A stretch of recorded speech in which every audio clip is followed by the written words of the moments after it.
All right, let's get started.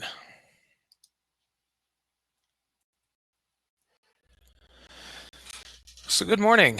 My name is John Hawkins, and I live in Las Vegas, Nevada, USA. I say USA since I'm hoping this is going worldwide, right?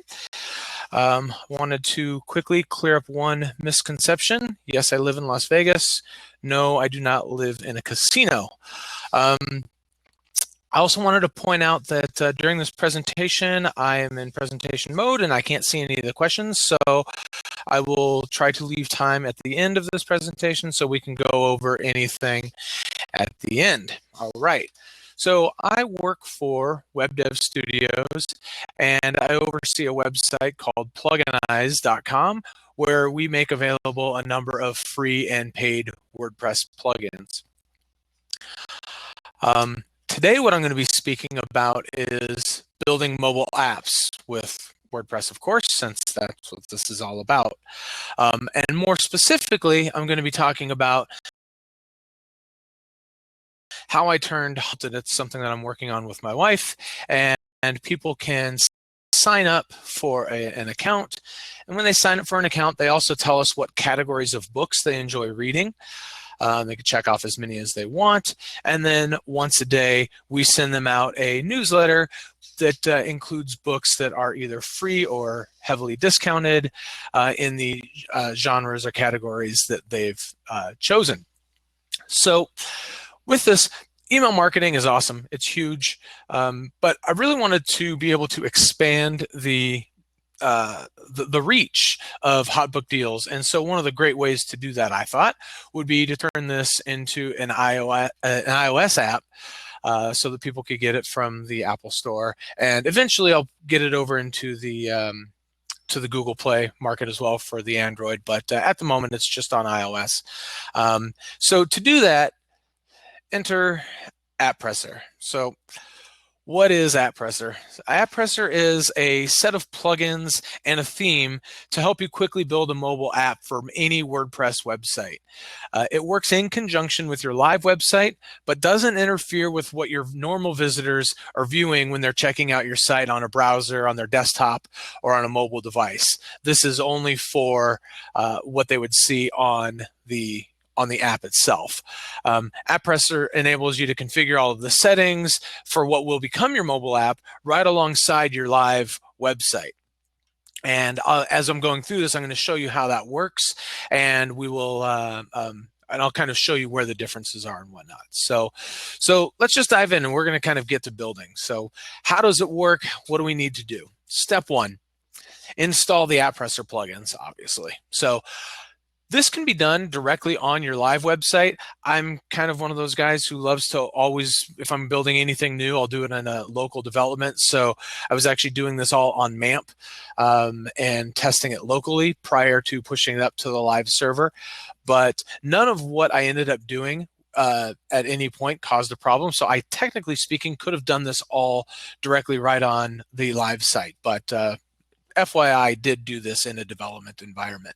So I'm going to install the AppPresser plugins, and you can see that what I've done here is I've installed the that top one there is the main AppPresser plugin, and then right below that I've got the two of the add-ons extensions for AppPresser, the App Push for sending push notifications, and App Share, which allows visitors to share the content using the native iOS functionality for sharing content from an app out to Facebook, or sending it via text or in a message, whatnot. So there's a whole bunch of other extensions that let you do other kind of native iOS stuff, like adding the camera, geolocation, Facebook Connect, and things like that.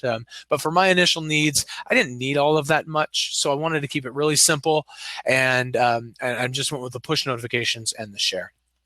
So step two, installing the mobile theme. Again, this kind of goes just how you would normally with installing any theme on WordPress. But the one major difference here is that this is what my site looks like right now, where you can see I've got my active theme is still my Hotbook Deals theme.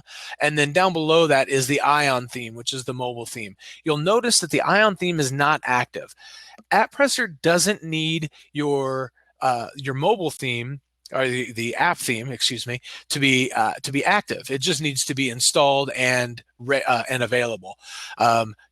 If you were to activate that, then obviously any of the visitors who checked out your site in a browser would be seeing that, and that's probably not the look that you're going for. And one of the questions that I know comes up with AppPresser a heck of a lot is, do I have to use the mobile theme? Couldn't I just use any theme that I wanted? Why couldn't I just use my standard like Genesis theme or something like that? And one of the big problems with that is that Apple, when they don't want apps in the App Store that just look like a website brought down into a mobile app. What they want is they want more app-like look and feel, functionality, etc. So, and that's what the Ion theme does kind of right out of the box. So that's the theme that we're going to go with. So step 3, we're going to configure some settings. So now that we've got everything installed, first thing in the settings is we're going to choose the app-only theme. And again, I want to reiterate, app-only theme. Visitors coming to your site are not going to see this. This is only for you for testing, and I'll show you how we test it in just a couple of minutes. So we're going to set that, and then a couple of settings down below that is where it's I have the opportunity to either choose a unique homepage for your app or whether I want it to choose my latest post. And so you can see I'm having it choose my latest posts, but I could just as easily choose a static page if I wanted to do something a little more custom, maybe put in a slider and things like that. But for now, I'm just using the latest posts. Then on the Advanced tab, this is where kind of the rubber hits the road. So you can see the Load AppPresser for admins only. What this allows you to do is this makes it so that if you are a logged in admin and you try to view the front page of your website, you would actually be able to get that view of what the theme is going to look like. And obviously it's not going to have the right dimensions and things like that, but you just for getting a general idea of what it's going to look like, this is going to do that for you. And again, any logged out users or anybody who is not an admin, they would not see that. They would still see the main live website.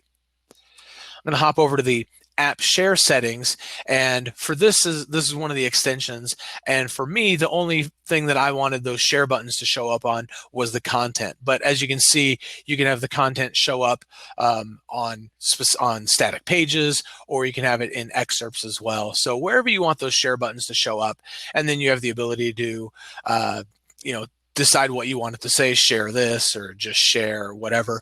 And then if you wanted to do some custom styling, you could add a CSS class right there for it. The other one that I have, the other extension that I've got installed is the notifications. For notifications, you actually use a third-party service called PushPush, and so I've already kind of set that up. I've got my code up there, my token that are blurred out. But what I wanted to show more was down at the bottom here where it says push post types. So if I were to check off any of these, anytime I wrote a new blog post or added a new book or added a new deal, if I wanted, I could have WordPress automatically send that out as a push notification to anybody who has installed the app on their phone and said that they would accept push notifications. Very simple. For my purposes, I didn't actually want that. I wanted a little bit more control. And what's nice is inside of your WordPress dashboard, there is a notifications tab where you can go in and you can decide what that message is going to go, when it's going to go, and then you could send off push notifications when you're ready to, rather than just at an automated time. The bottom one is kind of important because where it says those custom URLs, you'll notice the note right below that it says, extensions, URLs that are external would open in the browser, but if it's going to be an internal link, then that would actually open in your app. So you can see that would go to the romance page there. So now that we've kind of got the base settings kind of set up and looking the way that we want, the next thing is we're going to kind of customize the look of our app. Pardon me while I take a drink. Okay, so In AppPresser, we're going to use the theme customizer. Again, this is just like you would with any theme that you're already familiar with doing. In the customizer, you're going to get a preview of what your app looks like. Again, it's kind of a little bit wider than would normally be for a mobile phone. But so in here, the first thing I'm going to do is I'm going to choose to customize the colors. And you can see that right here, I've got maybe half a dozen settings for things that I can change. I'm here to tell you right now that that page kind of scrolls maybe about 2.5 times. There's a ton of color functionality that you can kind of customize for your app. It's you click on that. It's all standard WordPress stuff. You click on it, you get the little color picker, and you can go through and go to town, or you could type in your hex code so that you can match up your colors exact for your logos and whatnot. So once you've done customizing the colors, you can also customize the menu. And this is super important because you may have a menu for your website that has, the standard things that that somebody would want to do: your home, your about, your contact, etc. But other pages that they might want to access. But then when you get to the app, you may actually have app-specific pages that would make no sense on your standard desktop version of the site. And so you can obviously have those. You just set those up as a separate menu, and then in the customizer, you choose which menu you want to display in your app. And again, this isn't going to affect your live site at all. Then the last thing that we're going to set up for some base customization is the logo. So you can see right here, I've got a logo that I've set in the customizer, and you can see over in the in kind of the address bar of the app where that logo is going to show up. I do want to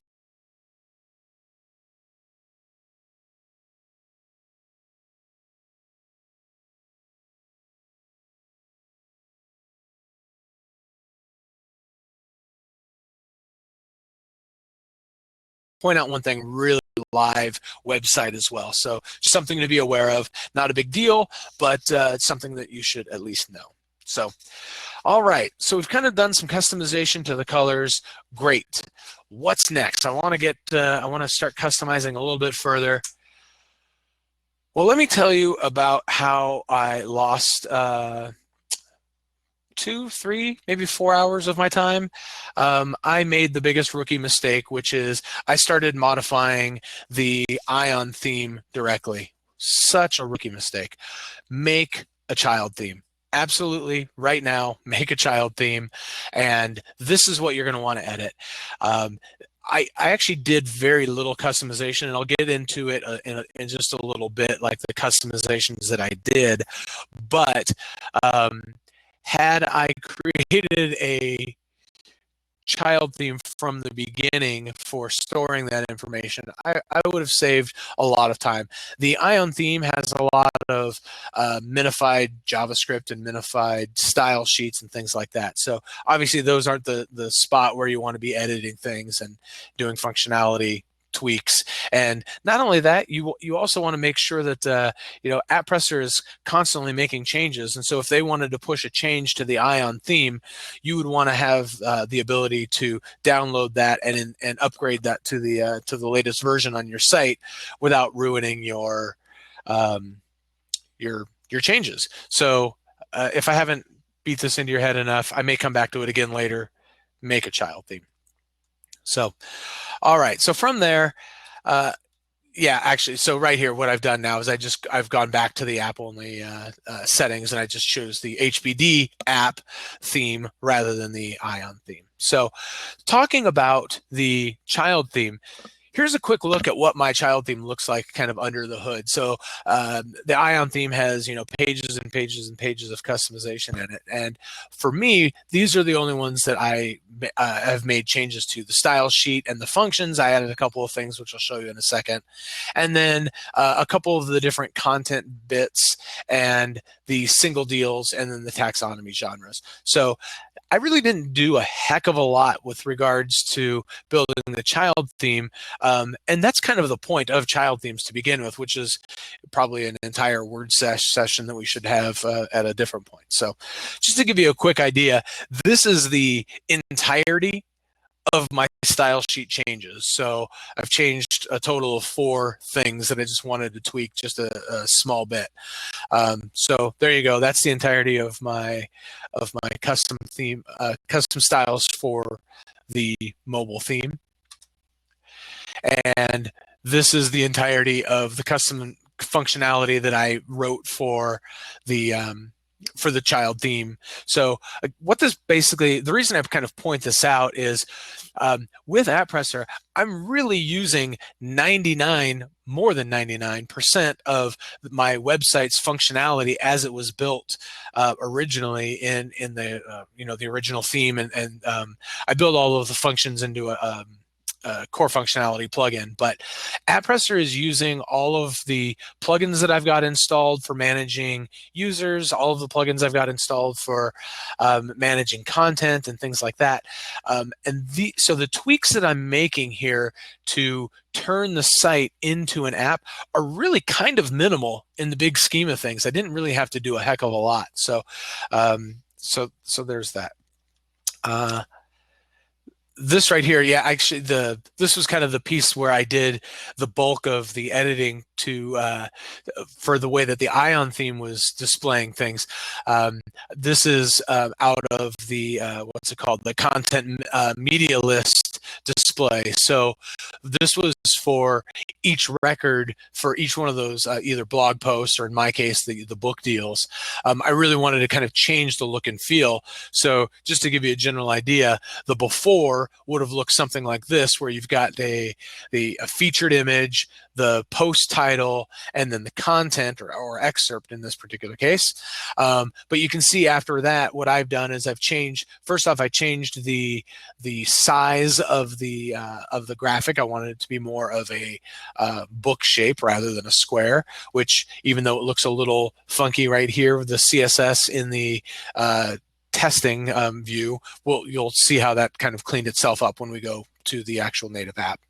But I've included the book title, the book description, and then a link to read more. But I'm also including like the original book price and then the deal price. And a lot of this information, and this is probably getting into a little bit of minutia that doesn't really matter, but even though this looks like you're viewing a book, you're actually viewing a deal CPT and pulling data from a book CPT. Yeah, I've gone too far. I'm going to back up. I'm going to back right out of that conversation. Here we go. So we've built the app. We've kind of got things set up. Things are looking how we want them to. So now it's time to start looking at previewing the app. So this can be done in actually multiple ways. And the first way is in the advanced settings. If you'll remember, I showed you the AppPresser for admins only. So when this gets turned on, now if I go into a browser and load up hotbookdeals.com, logged in as the admin, I'm going to see something along the lines of this. So I still see my admin bar up there along the top, but now I'm kind of getting a general view of what my app is going to look like on a mobile device. Now, again, this isn't going to be perfect. The dimensions are going to be way off and things like that. But I can click on different items to view how those would work. I can click up there on the hamburger menu to slide that out and see what the menu is going to look like. So I can get a general idea of how the theme is going to look and function without actually having to deal with bundling the whole thing up and getting the thing onto my phone. So that's kind of preview method number one. Preview method number two is using the AppPresser preview app. This is available for free in the iOS store. You can download it, and once you put that in there, you can you type in once you install this on your phone, you can then type in the URL for your site and then click on it and view it on your phone. So now I have a much better idea of what this is going to look like. So I can now interact with this exactly as I would on my phone. So you can see here's the home page, and then when I click on one of those deals, I get a chance to take a look at the deals. And you can even see down there in the bottom right-hand corner, you can see the share icon, which would then pull up the standard iOS sharing functionality. So all right, that's it. I've built my app. My app is good. It's ready to go. And I'm realizing that I'm 20 minutes into this conversation and I'm going to be finishing early. So start now getting your questions ready. We're going to have plenty of time to talk. Your app is now ready. So what's next? Because that was pretty simple. We've got the app all built. I'm going to tell you that building the app is kind of the first challenge, and this next set of steps, there's one in particular that I'm going to get to, and we'll kind of talk about it a little bit. And I can actually exit out of here and load up a browser and show you a little bit. But so now that we've built the app, it's time to kind of bundle it all up and ship it off to Apple or Google Play. So in this particular process, I'm going to be showing you what I did for delivering it to the iOS store. The first thing you're going to do is you're going to log into your account at AppPresser.com, and you are going to go to AppPresser.com/build. And in here is a form where you're going to fill out like an app name and a description, URL, things like that. But you're also going to put in what the screenshots are going to be for your opening screen, which is what like a loading screen when somebody first loads up your app. So it's kind of the first thing that they see. So you end up including like a square logo for it, then a vertical graphic, and then a horizontal graphic for it as well. So when you fill out this form, you get down to the bottom, you hit submit. It's going to generate a zip file that you're going to download, and we're going to use that in a couple of steps. So just go ahead and hold on to that. Now, if you thought getting the app put together was a little bit of work, let me introduce you to what is probably the hardest part of this entire process. It was for me. Developer.apple.com. When you get in here, you need to create certificates. You need to create, this process is a whole bunch of steps. There is a very good tutorial right over here at docs.apppresser.com. Blah, blah, blah. Just do a search for iOS. You'll get it first thing. But what ends up needing to happen is you need to kind of build all of the certificates that will let you kind of submit this to the App Store. Now, when you do, so this obviously means you have to have a developer account at Apple, which is $99 a year. So you're going to need that first. Creating the certificates is a bit of a process. The walkthrough for it will definitely help you to get through it. As you're doing this, you're going to probably come back and do these certificates a couple of times, because you can create different types of certificates. You can create a certificate that would allow you to install this. It's called Test Flight, where you can you can set it up so that you can test this app as a native iOS app on your phone prior to ever submitting it to the App Store. The nice part about that is you could get the UDID for your own iPhone, your iPad, other developers, friends, family, etc. So if you wanted to have kind of a close-knit group of people downloading the app ahead of time, you could do that by setting up this, by setting them all up as part of your certificate, and then including them, which would allow you to kind of share that with a limited group, so kind of like a group of beta testers if you wanted to do that. So again, docs.apppresser.com, there's a ton of documentation up there. Once you've done the certificates process, which is a bit, the next step is going to phonegap.com, and you'll have to create an account here, and you're going to go in and set up a new app, which you see the button up there in the top right hand corner. Once you click on new app, this is going to, you're going to do a couple of things. You're going to those certificates that you just created with Apple, you're going to set those up in here. If you had Android certificates, you would do those right there on that tab as well. And then you're going to upload that zip file that came from apppresser.com/build, and that's going to generate a .ipa file for you. You'll see that there's a QR code over there on the right-hand corner. With that, once I do the build, I can actually use any QR reader on my phone, click that, and that will actually install the app in test mode on your phone, which is super simple. And that's actually how you would go about then showing that you could just deliver that QR code to your friends in a graphic, or take a screenshot and put it into Slack, and everybody, anybody who has their keys included could then view your app. Once you go through all of this, through the build, you're going to download that file, and then the last step is actually submitting this to the Apple Store. You'll have to have Xcode installed on your machine, and you're going to use there's a couple of different ways to do it. The way that I did it was with a application called Application Loader. So you bring up Application Loader, it's very simple. You select the file and you submit it. I will tell you that, again, this is one of those things where this really seems like it should be kind of a simple step in the process, but it's not, because after you submit the initial file, the .ipa file, prior to actually being able to submit the entire thing to Apple, you need to have all of your title, your description that's going to show up in the iOS store. You need to have all of the different types of graphics, like preview graphics that would show up in iTunes. So this means if you wanted to have 5 screenshots, you need to have all of that stuff built and prepped and in the right size already, all ready to go, because during this process you are going to submit all of that stuff as one big step.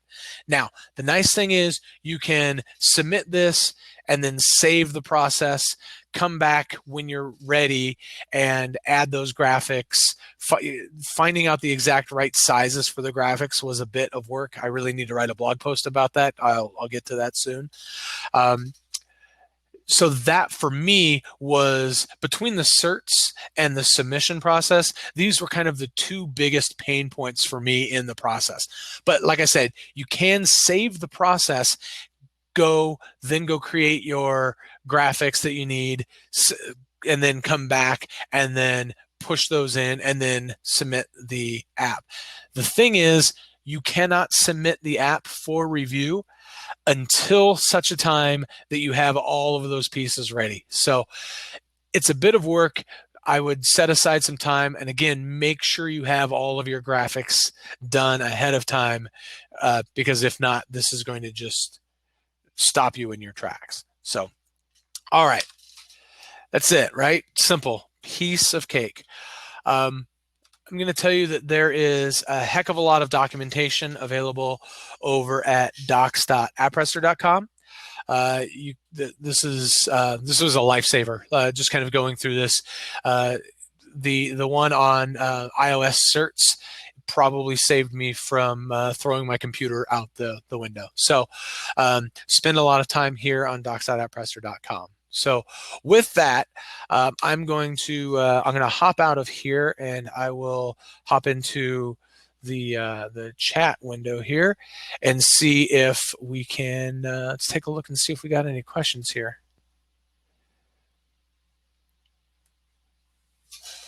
All right. What kind of apps do you think AppPresser is not a great fit for? Here's the thing. There's a whole bunch that you can do. I mean, it's because you can kind of do just about anything that you can do with a WordPress site. I kind of think that you could anything that you could do in WordPress, you could probably do in AppPresser. So I would I don't know. I don't know if there is I wonder if I could turn my screen share or my camera on. How do you do that?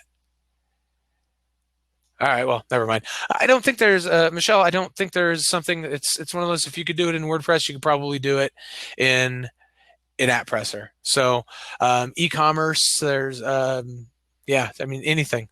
Why not? From your experience, what are the most advanced things